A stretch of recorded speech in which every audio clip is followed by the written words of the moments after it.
to Talking Supply Chain. In each episode, top supply chain industry professionals and the nation's top thought leaders join host Brian Strait and share their unique insights to help supply chain managers stay one step ahead of their competition. This is Talking Supply Chain. The majority of businesses today are concerned about tariffs and their impacts, but the smart companies are finding ways to use that uncertainty to their advantage. How? My guest today is going to answer that question. Hello, and welcome to the Talking Supply Chain podcast. I am your host, Brian Strait, and I am glad that you've taken time to listen to us today. Joining me to explain how companies are responding to the disruptions that we're facing today is Tom Strohl, president of Oliver Wight Americas. Tom, welcome to the podcast. It's great to talk to you about this. Thank you. It's great to be here. Great. Let's get started a little bit quickly, if you don't mind, for our audience. Some people may be familiar with Oliver Wight and yourself, others may not. So, can you give me a little background on yourself and a little bit about your company, Oliver Wight? Yeah. So, with regard to me, again, my name is Tom Strohl. My background is I was over 30 years in the pharmaceutical industry, the last 10 or so in senior management, um, and almost all in generics, which brought the best of both worlds, right? All of the regulation and none of the profits that big pharma have. But it still gave me pretty good foundation of understanding of what's going on in the pharmaceutical industry. Oliver Wight is a 55-year-old boutique consulting company. It was started by the man named Oliver Wight, and his claim to fame basically is he was the original thought leader on things that we take completely for granted today, things like MRP, material requirements planning, master scheduling, detailed shop floor scheduling processes, uh, distribution requirements planning, that kind of thing. As time passed, he saw a need to start elevating that discussion from planning perspective into leadership. And that's when sales and operations planning was initially born. And that then over time became integrated business planning as different elements were added, things like financial planning and portfolio planning, that sort of thing. So he took all the stuff that we just assume just takes place, right? Yeah, everything that's highly commoditized now. Yes, he was kind of that original thought leader, Oliver Wight. The company now has then taken that and kind of grown that thought leadership over the past. He died in 1985, so since he died 40 years ago now, Yeah. the company has continued on his mission to change the face of industry. Yep. Who knew? Things just don't happen on their own. So, No, they don't. our discussion today is going to center a lot around disruptions. We'll be talking about some tariffs a little bit because those are obviously a disruption that businesses are facing, and it's certainly a very interesting time for companies. Disruptions are not new, though. I mean, companies have been dealing with it for years. So, kind of to put the conversation today in context for the audience, I'd just like to ask you what you're seeing in the years you've been in the business. What's the biggest differentiator today between how companies are responding to disruption versus the way they may have done it several years ago? Well, so I've been with Oliver Wight since 2013, and so I have good 12 years of experience here, and then of course 30 years in industry. I'll be honest, I'm not sure that I see a big difference Mhm. today versus what I saw, years ago. Um, what I do see is that a lot of companies are still having trouble seeing themselves. And so if you're asking the question, what's the differentiator between those that are successful today versus those that are not?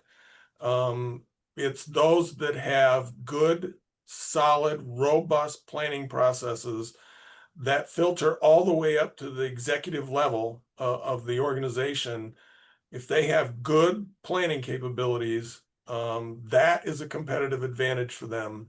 And that I would say is the big key differentiator. Yeah.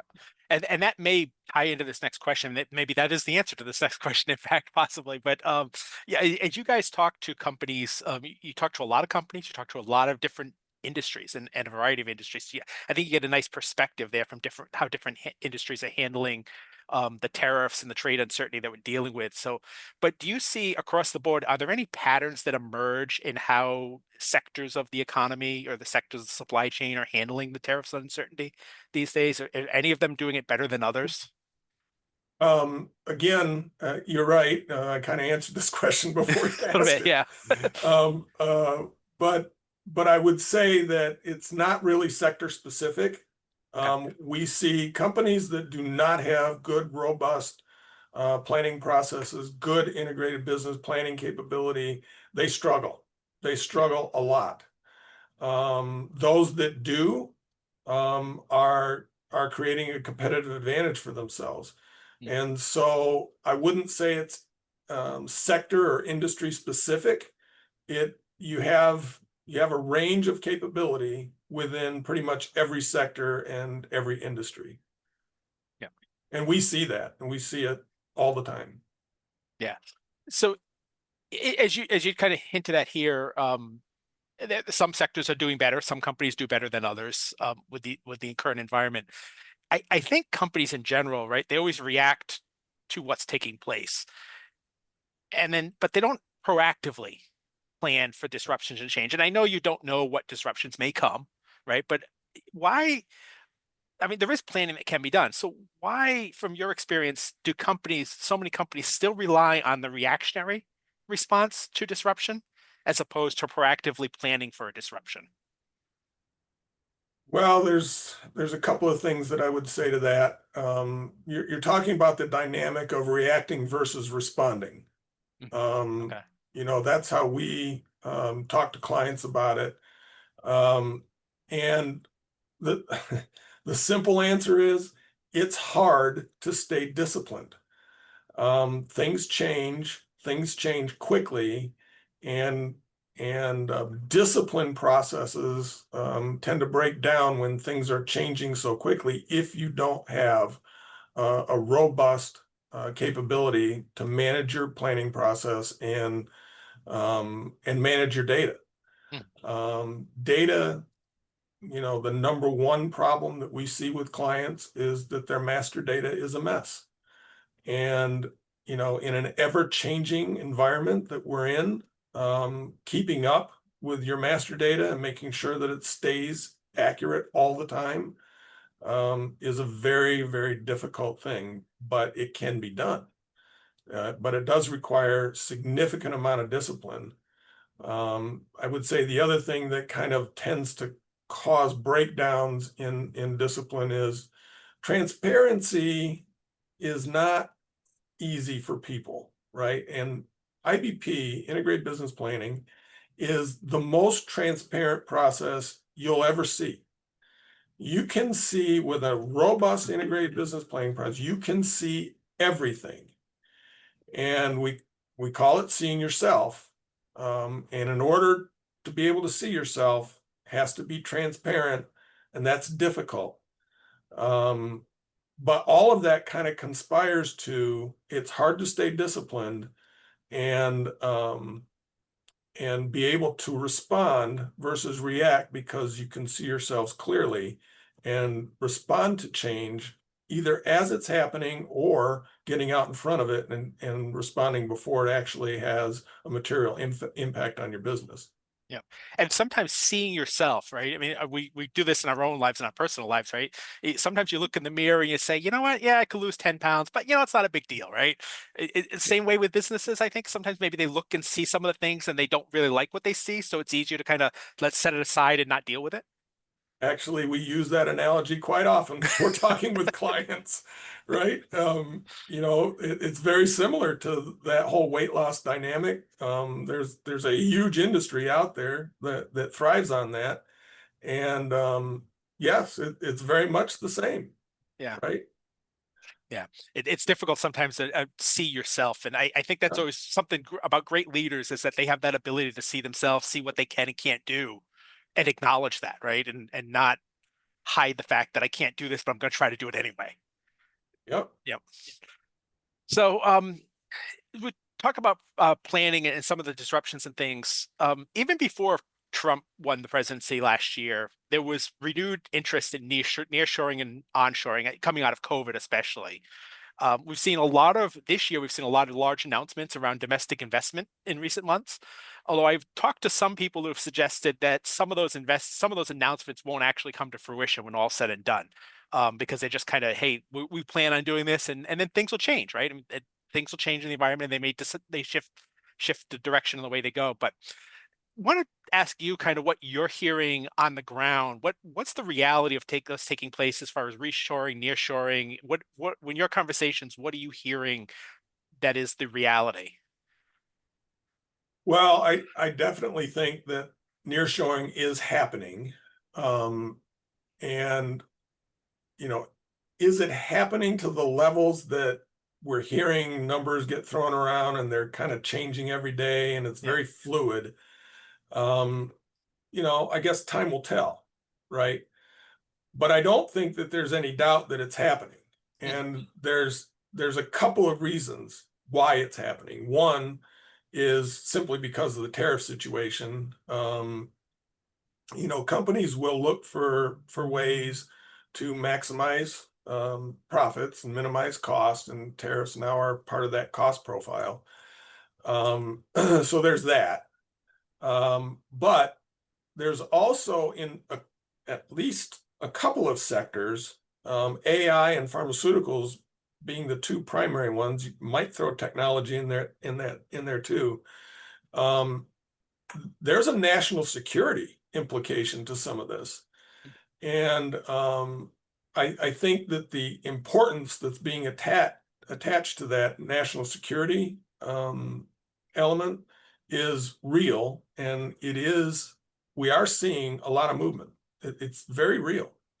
Yeah. And so I do think that there's going to be significant onshoring activity, I would say, particularly in technology, AI, and pharmaceuticals for sure, but we're also seeing it in other areas, apparel and luxury goods and automotive, that kind of thing. Yeah. Where it all lands, we'll see. But no, I definitely think there's a significant onshoring activity going on. Yeah. You mentioned the national security component of this. I don't remember 5 years ago having discussions about supply chains and national security as much as they seem to exist today. Is that a new element? I mean, it probably was always there, but is it a new focus? Well, yeah, I think the issue was always there. Yeah. The discussion wasn't really there until COVID.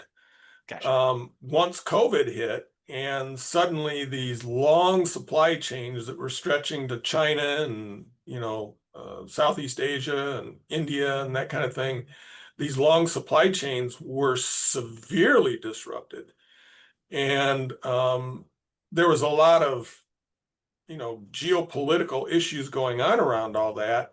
And some came back quickly, others didn't come back quickly. I think we found that for sure in the pharmaceutical sector, um, and the technology sector, we were extremely vulnerable to sudden change in these long supply chains related to these geopolitical issues.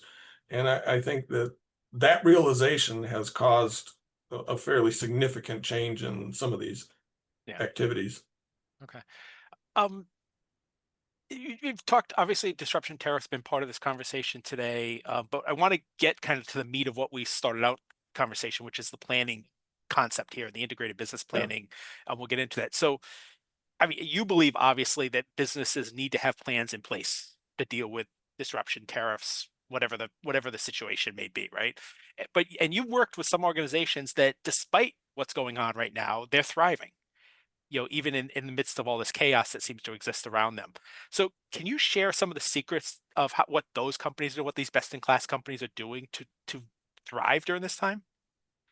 Well, yeah, I think again, having robust planning processes that look out into the future and try to understand to the best of their capability what the truth is. Hmm. And companies that um, do not have multiple plans going on inside their business, and have a single version of truth inside their business, are definitely at a competitive advantage. Um, what we see with clients very frequently, when we're called in to help, one of the first things we look for is, do they have multiple plans?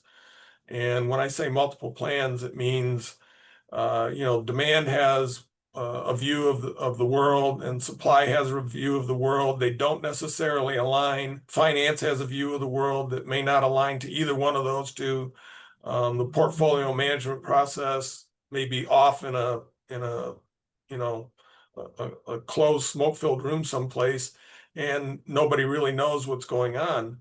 When you get to a single version of the truth, where everybody understands what's going on and they can say, yes, that's the plan. Um, that's when companies start to be able to manage the chaos and understand what's going on around them and be able to respond. So that's, for me, that's the main difference between those companies that are successfully dealing with the chaos versus those that are not. So you mentioned the single version of truth there. I think a lot of companies, and you talked about, hey, supply may have a forecast and demand has a forecast and finance has a forecast. I think companies are very familiar with forecasting and demand planning as traditional S&OP processes. But you mentioned the single point of truth. Is that the biggest difference between integrated business planning and what companies are traditionally familiar with in the S&OP or demand planning processes? Yeah, I do agree with that. Sales and operations planning, again, Oliver Wight was at the forefront of developing that. And when we first brought it forward to the market, it was really just a supply demand balancing kind of thing. Mhm. Oliver Wight had brought forward these lower level planning processes to get operations moving in the right direction, but then he saw there were disconnects between what they were making and what the companies were selling. And so sales and operations planning kind of was born, to get alignment between demand and supply, and inventory planning. Um, that that grew into IBP as finance was brought into the equation, as portfolio planning was brought into the equation. Um, Now we have the capability of looking across all of the different key business functions, key business processes, and be able to see, are we aligned? And as things change, which they always do, are we getting rebalanced? And that's the monthly planning process at the IBP level. And that's the main difference between traditional S&OP and IBP.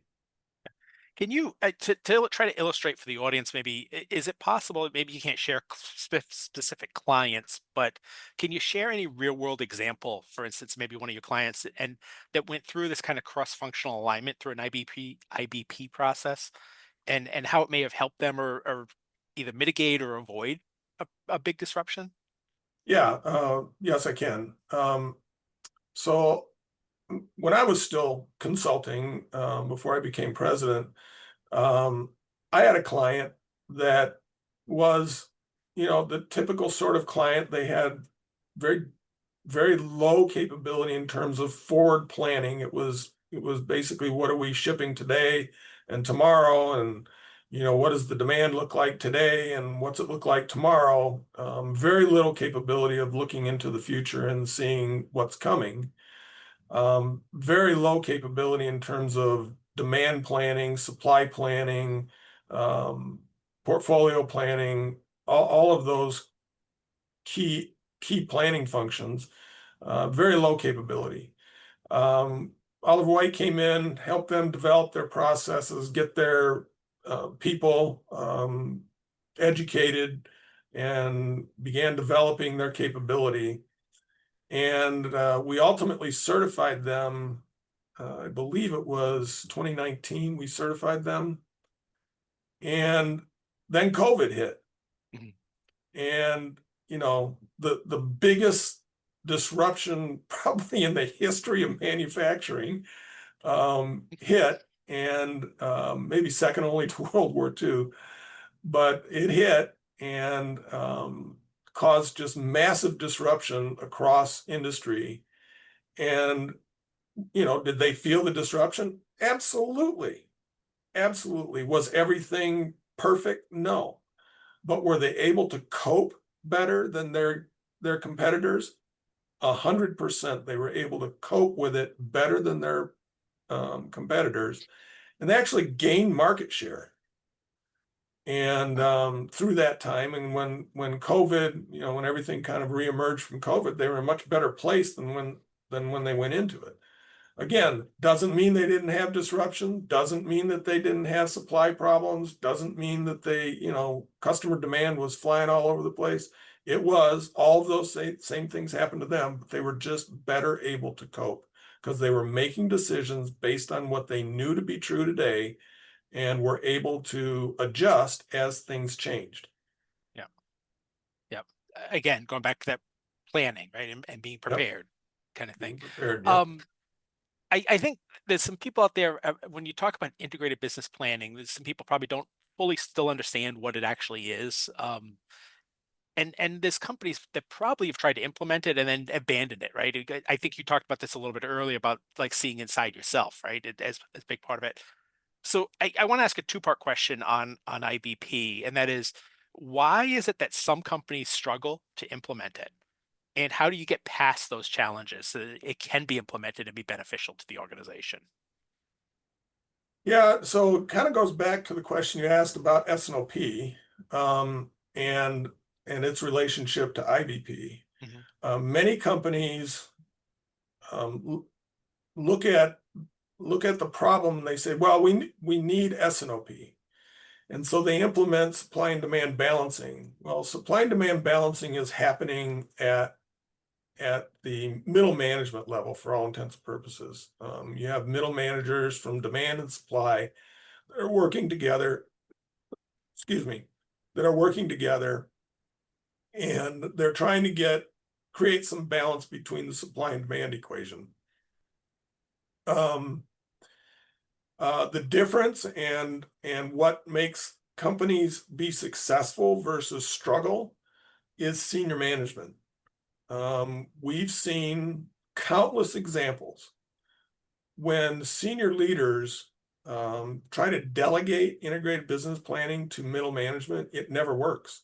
It never works. Uh, And why does it not work?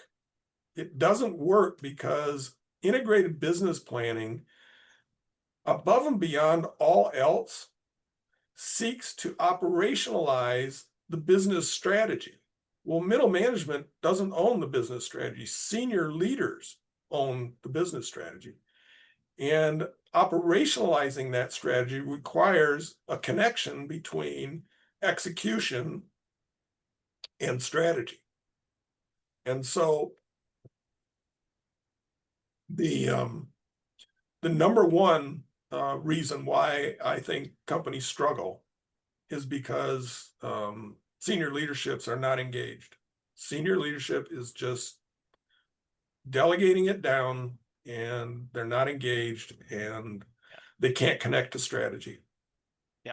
So that, I mean, that sounds like what you're talking about is silos, right? I mean, everybody in that department, the middle manager, they work in their own little world, and that's what they care about, right? And not looking at others. They don't care what demand is doing. They don't care what finance is doing. So it sounds like strategizing from the executive level down. So how do you put that in practice? What does that look like in practice? How does management get that involved to make it Well, work? first of all, from an integrated business planning process, they have to own it. They have to own the process. So the penultimate meeting in integrated business planning is what we call the management business review. Mm. Well, that's not a VP level kind of discussion. That is at the C-suite level. The chief executive officer or the president of the company should be chairing that management business review, and all of the senior most leaders in the business should be participating in that. So the senior most leader of supply, senior most leader of demand, same in portfolio, same in finance. So CFO typically, um, those folks are the ones sitting around the table at the management business review. They are being presented with a plan from middle management that says, this is the plan. This is what we see as the plan. And they then should be able to look at that and say, well, is that aligned to our strategy or not? And typically, again, in integrated business planning, um, the visibility and the transparency of the plan creates what we refer to sometimes as white hot spotlights on problem areas in the business. Could be imbalances between supply and demand. It could be a portfolio that's not aligned to strategy. It could be, customer distribution network kind of a problem.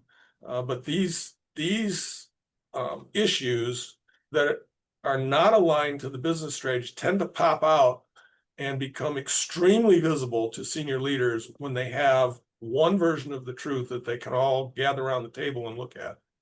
Yeah. Yep. I mean, it sounds as you're talking today to me. I mean, going back to the mirror idea earlier, the Yeah, yeah, it just it just sounds like the executives they have the executives have to be executives, right? I mean, they have to be in charge and they have to be willing to see their own warts. And if you're not doing both of those things, then this process doesn't work. that's correct. And so, again, a couple of things that we see a lot of times when we're first going into companies, we see that senior leadership is not engaged, um, and we seek to get their engagement. We Yeah. also see after we leave, um, sometimes, management teams turn over, presidents leave, CEOs leave, new CEOs, new leaders come in with new ideas, new ways of looking at things, and they don't engage, and then the process starts to deteriorate. So it's all about IBP. S&OP is middle management. IBP is senior leadership. They have to be engaged. If they're not, it won't work. It's Yeah. that simple. So I want to finish up the few minutes we have left with a two-part question on advice. Obviously, most of my guests I asked them for a little advice for the listeners out there, kind of get started. First part, I think it's an easy one. Some executives maybe listen to this and say, "Hey, this sounds like a neat project. I want to get involved in doing something like this and improving my business, but I don't know where to start. How do I start this?" So first part of it, how do they get started? And the second part was, which is the broader question, what should companies be doing now to try to get ahead of that next wave of disruption? Well, if senior leaders are listening to this and they want to start understanding more about what this is, certainly if they visit our website, oliverwight-americas.com, um, they can access a treasure trove of white papers that we've written, largely resulting from experiences that we've had with other clients. Mhm. Um, and they can learn a tremendous amount. The other avenue is we've certainly written many books about this, and there is just a huge library of books that we have. We also have public courses that if they would like to attend, we do have senior leaders attend those on occasion. And that all of those areas would be a good place to start. Um, and if it is making sense to them and they want to pursue that, well, certainly we'd love to talk to them and we can take them deeper into it. Yeah, but you got to be willing to adopt it, right? I mean, that's Well, that's the key. you got to be willing. You got to be willing to engage, and you've got to be willing to lead, Yep, not just delegate it. yep, yep. Great. Thank you, Tom. We're just about out of time. Want to thank you for joining us today and discussing this topic. Good topic, important topic for businesses, I think, too, this day and age. And if you didn't learn it through COVID, you're probably learning it now. The importance of being prepared. So, I want to thank you for joining us and sharing some information about the company. Do you want to give the company website one more time quickly? Well, I gave the company website. If they want to reach out to us to talk to somebody, the best way to do that is at www.askollie, Ollie, at Oliver Wight. And don't forget, Wight is spelled Wight. So Oliver Wight, one word, .com. Um, we can certainly bring somebody to you and have a good conversation with you. Great, great. Thank you. We're out of time. I want to thank my guests today, Tom Strohl from Oliver Wight, and all of you who took time to listen to us today. We greatly appreciate it. New episodes of Talking Supply Chain come out on Thursdays. You can find them on scmr.com or wherever you get your podcasts. So be sure to subscribe so you never miss an episode. Once again, thank you, Tom. Appreciate it. Thank you, all of you out there, and we'll see you again next time. Thank you. Talking Supply Chain is produced by Supply Chain Management Review and Peerless Media. You can find it on scmr.com, supplychain247.com, iTunes, Google Podcasts, or wherever you find your podcasts. For more information on this topic or to sign up for our weekly newsletter, a print or a digital subscription to our publication, visit scmr.com. We hope you will join us for our next episode. For Supply Chain Management Review, I'm Brian Straight, and thank you for listening.